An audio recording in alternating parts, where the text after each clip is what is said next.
ওর সাথে আমার প্রেম ছিল।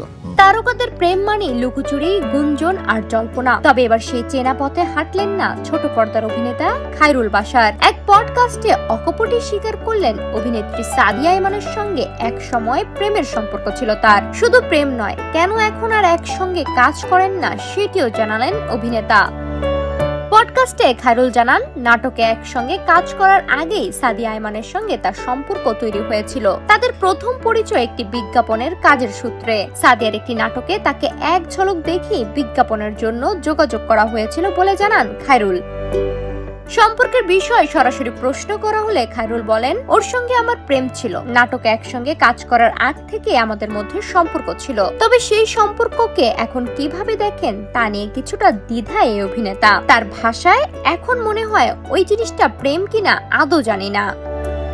এদিকে সাদিয়া ইমানের সঙ্গে দীর্ঘদিন ধরে একসঙ্গে কাজ না করার বিষয়টি উঠে আসে আলোচনায়। খায়রুল জানান, মাহমুদুর রশিদ মান্নার একটি কাজের সময় কোনো ঘটনা ঘটেনি, বরং তার আগেই দুজনের একসঙ্গে কাজ বন্ধ হয়ে গিয়েছিল। তাহলে কি ভবিষ্যতে আবারও একসঙ্গে পর্দায় দেখা যাবে সাবেক এই জুটিকে? খায়রুলের উত্তরে, দুজনকে স্বাভাবিকভাবে কাজ করতে পারতে হবে, কিন্তু তাদের মধ্যে সে স্বাভাবিক অবস্থাটাই এখন আর নেই। একসময় সম্পর্ক ছিল একসঙ্গে কাজের সম্ভাবনাও। এখন সেই সম্পর্ক অতীত, আর পর্দার জুটিও থেমে গেছে। তবে খায়রুলের এক স্বীকারোক্তিতে পুরনো সেই প্রেমের গল্প আবারও ফিরেছে আলোচনায়। এখন প্রশ্ন, সময় কি কখনো ফিরিয়ে আনবে এই সাবেক জুটিকে? সাদিয়াতু হালিমা, সোনালী নিউজ।